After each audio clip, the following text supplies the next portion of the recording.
This week I'm driving around in the 2025 Audi Q5 e-tron 55 Prestige Quattro. Dude, did your cat walk across your keyboard again? No, that's actually what it's called. Well, we'll break down what all that means as we go here.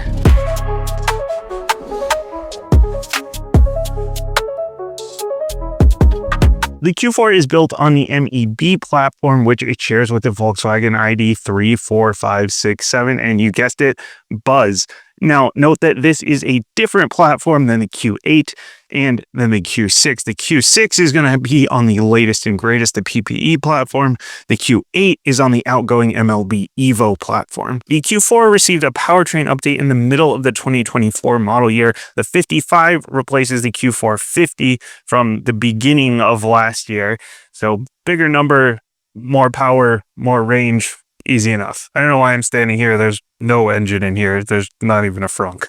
Either way, we're looking at 335 horsepower, 258 miles of range. You can charge up to 175 kilowatts on a DC fast charger. So those are not too shabby. Pretty big bump over the Q450, about 40 more horsepower, about 22 more miles of range. And that one could only go up to a 150.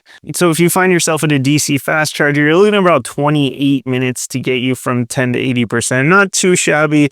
Not the fastest out there, you know, the Tesla Model Y, the EX40, which used to be the XC40, the Kia Hyundai products all charge a little bit faster on a DC fast charger, but that's really only going to come into play if you're taking long road trips, and 28 minutes is still, you know, you're probably stopping for 20 minutes anyway, at least. But if you have a level 2 charger at home, you can get to a full charge in about 7.5 to 9 hours, depending on your setup. It will go up to an 11.5 kilowatt charger. If you have that at home, you're charging it overnight, you're pretty much going to start your day with a full charge every day. Now, those are the numbers that Audi advertises, but thanks to my new partner, Recurrent, I have some real world data for you. So they're showing about 27 minutes to get from 10 to 80%, which is pretty close on a fast charger. You'll see about a 12% drop in range in cold weather, which is pretty much exactly what I'm seeing. I'm getting about 228 instead of the advertised 258. As you can see, there's snow. It is quite cold here. You can expect about a 3% drop in your max range year over year. That's pretty consistent with the competition as well. And the Q455 e-tron Spaghetti Wombat Uno something is best in class for efficiency in the city and in the top 3% for efficiency on the highway. So pretty decent numbers here overall, and getting about what you'd expect out of it. Now, if you have a Q4 or another EV and you're a data nerd like me and you want to see how your actual battery is performing over time, what kind of range you can expect, what kind of drop in performance you can expect over time, what you can expect in different sort of weather conditions, go ahead and sign up down below at Recurrent Auto. I'll leave a link down there, and it is absolutely free. And the more people that sign up, the better the data is going to be for your car. Now, don't worry, they're not going to sell off your data. There's no personally identifiable information being sold off to insurance companies to tell them how you're driving or anything like that. The only time they will ever give your data to someone else with your name on it is if you explicitly ask for it, if you're going to sell the car and you want them to share the information. Otherwise, they are not selling, they're not collecting geolocation or anything like that. So if you're a data nerd like me, you want to know how your battery is performing, I would definitely do this if I had an EV. Now, any Q455 is also going to be a quattro, which is decidedly not a German word, but that's going to be your all-wheel drive system. So it's got a motor on the front axle and a motor on the back axle. There is also a rear-wheel drive version available. That one does get a bump for 2025. I mentioned that this one went from a 50 to a 55 in the middle of last year. The 45, the rear-wheel drive version, replaces the outgoing 40 at the beginning of the 2025 model year. So that's going to give you a bump in power over last year, a bump in range over last year. But the 55 here is going to have more power, less range than the 45. For color choices, you've got black, white, gray, and this beautiful Navara blue. That's Navara, not Navarro. This color is not in Jane's Addiction, but this silver trim all around here and around the windows and on the front can all be swapped out for black if you want to get the black optics pack.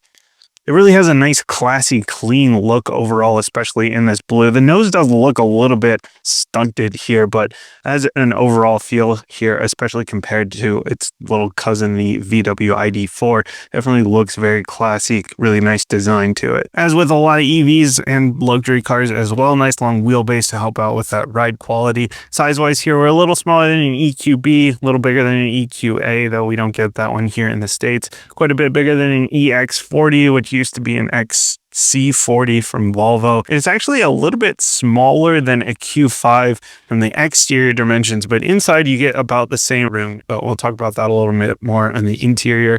Slightly bigger than a GV60, so it's a little bit of an in-between kind of size, but definitely on the more compact side of things. Some other notable features on the exterior, my tester here, we've got heated auto-dimming power folding mirrors, and this one's even got a big old puddle light. So actually one of the coolest puddle lights that I've seen out there, and is gigantic. It's more like a small lake light. Keyless access from both the front and the back. Sline Matrix Design LED headlights up front. So these are Matrix Design, not Matrix headlights, because there are still issues in the US trying to get the actual Matrix headlights to work here for testing reasons. I don't know. I wish that they would just work that out.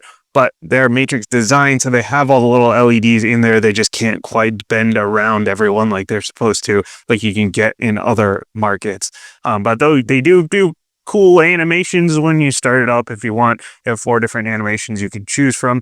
And 19-inch wheels. I'm glad that they don't make you get the 21s when you go into the upper spec. A lot of companies are doing that. But here you get 19s as standard. You could get 20s, you can get 21s.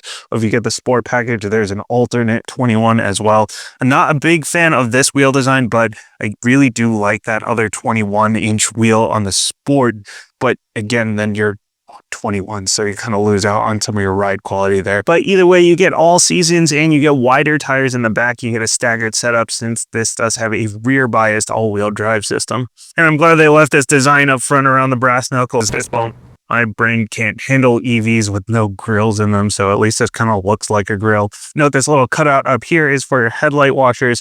That is part of the cold weather pack and comes along with the heat pump. And we've got an optional power liftgate on this one.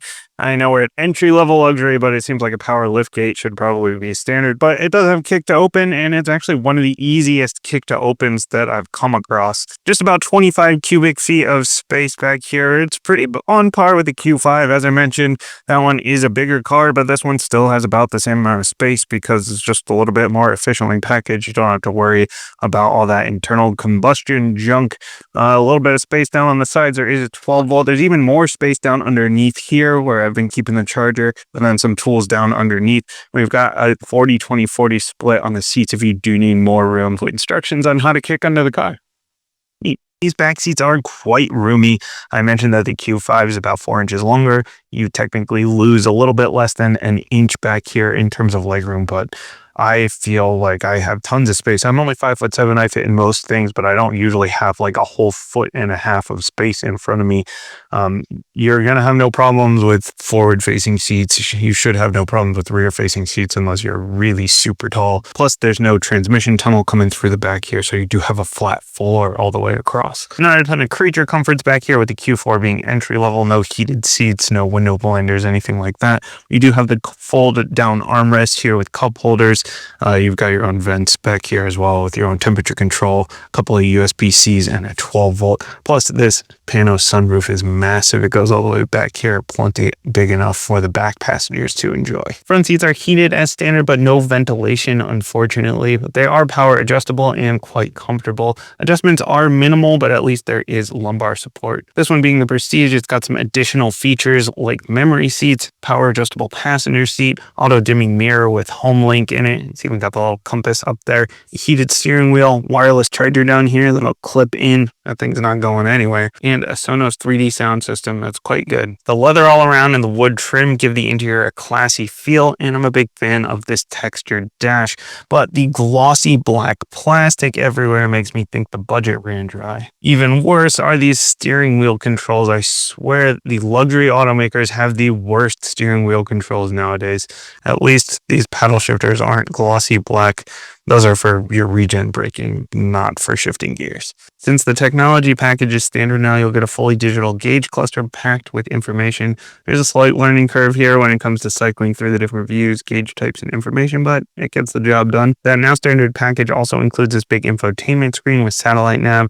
Good news if you're someone that likes to travel outside of areas with cell service. I'm a big fan of how Audi does their infotainment. It's simple and clear in terms of functionality with all the big blocking icons, and I love how it's angled toward the driver to make it a little easier to see and reach. So the driving experience here is pretty familiar compared to the gas-powered Audis. Audi's always really done a good job of making their car smooth and comfortable, both in terms of ride quality and acceleration. And it's decently nimble. There's quite a bit of body roll. Supposedly the steering and suspension have been updated for this year, and I haven't driven the Q4 from before those changes, so I'm not just gonna parrot all the things I've heard and haven't actually experienced myself. I already mentioned acceleration, but I'm going to mention it again because it's very, very well tuned. The instinct torque of an EV can be a little bit jarring, a little bit tough to get used to if you're coming from an internal combustion car. But Audi has done a great job of balancing quickness and smoothness when you put your foot down. And there is plenty of quickness going on here. There are a lot of other cars out there with more torque, with more power, even especially in the EV world. But if you're not taking it to the track and you have a lot more torque than this, you're kind of just lighting money on fire at that point. You don't really need that. You're never going to be full throttle on this thing. Those pedals I mentioned earlier can be used to adjust the regen braking level, but note there's no true one-pedal driving going on here. You do have a couple of different driving modes, including a custom if you want to tweak the experience a little bit, but I haven't noticed a massive difference between them, and the auto mode is the one I've settled on this week. Another thing that Audi does well is beeping without any real indication of what it's beeping about. Every once in a while, it'll just be this single short beep, and I'll be looking around for some kind of alarm or notification. Not really sure what it's for, but the same thing happened in the Q5 and in the S3. It seems to kind of be an Audi thing. But there are some other safety and driver's assist features equipped on this Q4 Prestige, including blind spot monitoring, which Audi calls side assist, adaptive cruise, lane shove assist, and supposedly lane following. But either I'm doing something wrong or it doesn't work all that great, which kind of surprises me because the last VW I was in had great lane following tech. The sensors on the front and back are just for proximity alerts, no 360 cam in this one, which is a bit of a surprise. And the heads-up display does some fancy augmented reality stuff, but it feels a little bit gimmicky and more distracting than helpful, with lines and alerts moving around to follow lane lines or vehicles. The arrows for nav are kind of cool, I guess, but not really solving a problem that needed to be fixed.